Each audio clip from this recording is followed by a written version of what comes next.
सभी भगवत प्रेमियों को हमारी राधे राधे। मानव जीवन का सर्वोत्कृष्ट फल सत्संग श्री भक्तमाल कथा के माध्यम से हमें मिलने जा रहा है। श्री भक्तमाल कथा के प्रधान श्रोता हमारे श्री प्रिया प्रीतम जी हैं। उनके श्री चरणों में प्रणाम करते हुए आइए आज के भक्त चरित्र का श्रवण करें। सत्यवादी राजा हरिश्चंद्र सत्य मूल सब सुकृत सुहाए, वेद पुराण प्रगट मनु गाए। महर्षि विश्वामित्र जी की कृपा से शरीर स्वर्ग जाने वाले और वहाँ से देवताओं द्वारा गिराए जाने पर बीच में ही अब तक स्थित रहने वाले महाराज त्रिशंकु विख्यात ही हैं। इन्हीं के पुत्र महाराज हरिश्चंद्र जी थे। ये प्रसिद्ध दानी भगवत भक्त तथा धर्मात्मा थे। इनकी धार्मिकता के प्रभाव से इनके राज्य में कभी अकाल नहीं पड़ता था, महामारी नहीं फैलती थी, दूसरे भी कोई दैविक या भौतिक उत्पात नहीं होते थे। प्रजा सुखी थी, प्रसन्न थी, धर्मपरायण थी।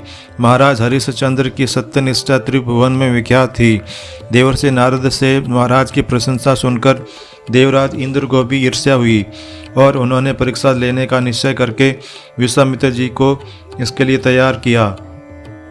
विश्वामित्र जी ने अपने तप के प्रभाव से स्वप्न में राजा से संपूर्ण राज्य दान में ले लिया और दूसरे दिन अयोध्या जाकर उसे मांगा। सत्यवादी राजा ने स्वप्न के दान को भी सत्य ही माना और पूरा राज्य तथा कोष मुनि को सौंप दिया। हरिश्चंद्र जी पूरी पृथ्वी के चक्रवर्ती राजा थे। राज्य तो दान हो गया। शास्त्र कहते हैं कि काशीपुरी भगवान शंकर के त्रिशूल पर बसी है, अर्थात पृथ्वी के राज्य में उसे नहीं गिना जाता। हरिश्चंद्र ने काशी जाने का निश्चय किया। अब ऋषि विश्वामित्र ने कहा, इतने बड़े दान की सांगता के लिए दक्षिणा दीजिए।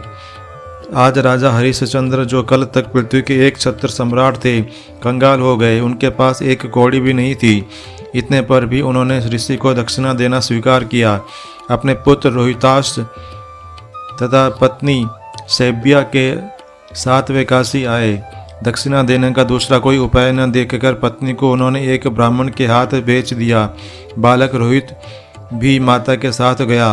विश्वामित्र जी जितनी दक्षिणा चाहते थे वह इतने से पूरी नहीं हुई। राजा ने अपने को भी बेचना चाहा। उन्हें काशी के एक चांडाल ने शमशान पर पहरा देने के लिए और मृतक कर वसूल करने के लिए खरीद लिया। इस प्रकार हरिश्चंद्र ने ऋषि को दक्षिणा दी। सोना अग्नि में पड़कर जल नहीं जाता, वह और चमकने लगता है। इसी प्रकार संकटों में पड़ने से धर्मात्मा पुरुष धर्म से पीछे नहीं हटते। उनके धर्मनिष्ठा विपत्ति की अग्नि में भस्म होने के बदले और उज्ज्वलतम होती है और विशेष रूप से चमकने लगती है। हरिश्चंद्र चांडाल के सेवक हो गए। एक चक्रवर्ती सम्राट शमशान में रात्रि के समय पहरा देने के काम पर लगने को विवश हुए, परंतु हरिश्चंद्र का धैर्य अडिग रहा। उन्होंने इसे भी भगवान का कृपा प्रसाद ही समझा। महारानी सैब्या आज पति के धर्म का निर्वाह करने के लिए ब्राह्मण की दासी हो गई। वे वहाँ बर्तन मलने, झाड़ू देने, घर लीपने, गोबर उठाने आदि का काम करने लगी। जिस राजकुमार रोहिताश्व के संकेत पर चलने के लिए सैकड़ों सेवक सदा हाथ जोड़े खड़े रहते थे, वह नन्हा राजकुमार बालक ब्राह्मण के यहाँ आज्ञा का पालन करता, डांटा जाता और चुपचाप रो लेता। एक दिन संध्या समय कुछ अंधकार होने पर रोहिताश्व ब्राह्मण की पूजा के लिए फूल तोड़ने गया था। वहाँ उसे सर्प ने काट लिया। बालक गिर पड़ा और प्राणहीन हो गया। बेचारी सैब्या वह सब जब महारानी थी तब थी। आज एकमात्र पुत्र मरा पड़ा था। उसके सामने न तो कोई उसे दो शब्द कहकर धीरज दिलाने वाला था और न कोई उसके पुत्र के शव को शमशान ले जाने वाला था। रात्रि में अकेली रोती बिलखती बेचारी अपने हाथों पर पुत्र के देह को लेकर उसे जलाने शमशान गई। विपत्ति का यहाँ अंत नहीं हुआ। शमशान के स्वामी चांडाल ने हरिश्चंद्र को आज्ञा दे रखी थी कि बिना कर दिए कोई भी लाश जलाने न पाए। सैब्या का रोना सुनकर हरिश्चंद्र वहां आज पहुंचे और कर मांगने लगे। हाय हाय, अयोध्या के चक्रवर्ती की महारानी के पास क्या आज जो वह कर में दे। आज अयोध्या के युवराज की लाश उसकी माता के सामने पड़ी थी। माता कर दिए बिना उसे जला नहीं पाती थी। सेब्या के रुदन क्रंदन से हरिश्चंद्र ने उसे पहचान लिया। कितनी भयंकर स्थिति हो गई, अनुमान किया जा सकता है। पिता के सामने उसके एकमात्र पुत्र का देह लिए पत्नी रो रही थी और पिता को उस कंगालिनी से कर वसूल करना था। बिना कर लिए अपने ही पुत्र के शरीर का दाह रोकना था उन्हें। परंतु हरिश्चंद्र का धर्म अविचल था। उन्होंने कहा, भद्रे, जिस धर्म के लिए मैंने राज्य छोड़ा, तुम्हें छोड़ा और रोहित को छोड़ा, जिस धर्म के लिए मैं यहाँ चांडाल का सेवक बना, तुम दासी बनी, उस धर्म को मैं नहीं छोड़ूंगा। तुम मुझे धर्म पर डटे रहने की मैं सहायता दो। सेब्या पतिव्रता थी। पति के धर्म रक्षा के लिए जिस महारानी ने राज्य छोड़कर दासी बनना तक स्वीकार किया था, वे पति के धर्म का आदर न करे, यह कैसे संभव था।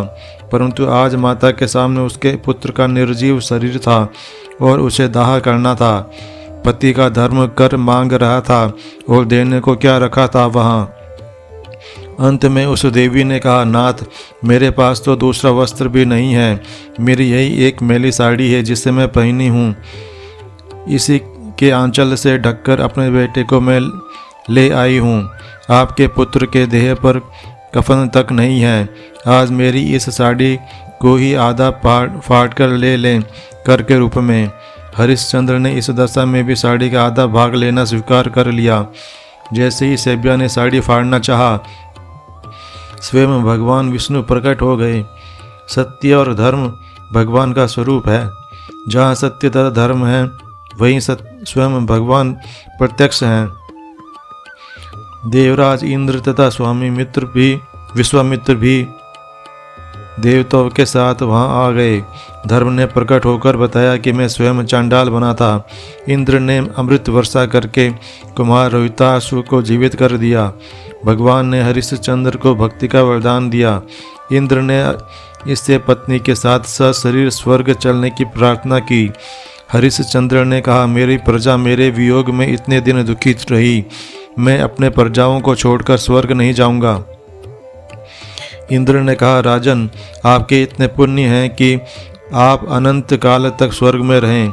यह तो भगवान का विधान है। प्रजा के लोगों के कर्म भिन्न भिन्न हैं, सब एक साथ कैसे स्वर्ग जा सकते हैं। राजा हरिश्चंद्र ने कहा, मैं अपना समस्त पुण्य अपने प्रजाजनों को देता हूँ। मैं स्वयं स्वर्ग जाना नहीं चाहता। आप उन्हीं लोगों को स्वर्ग ले जाएं। मेरी प्रजा के लोग स्वर्ग में रहें। मैं उन सबके पाप भोगने अकेला नरक जाऊंगा। महाराज की यह उदारता, यह प्रजा वत्सलता देखकर देवता संतुष्ट हो गए। महाराज के प्रभाव से समस्त अयोध्यावासी अपने स्त्री पुत्र आदि के साथ सदैव स्वर्ग गए। पीछे विश्वामित्र जी ने अयोध्या को फिर से बसाया और कुमार रोहितासु को वहाँ सिंहासन पर बैठाकर संपूर्ण पृथ्वी का एक छत्र सम्राट बना दिया। आज के हमारे भक्त चरित्र का वर्णन इतना ही। कल हम एक नए भक्त चरित्र के साथ श्री प्रिया प्रीतम जी के समक्ष प्रस्तुत होंगे। आपको हमारी राधे राधे।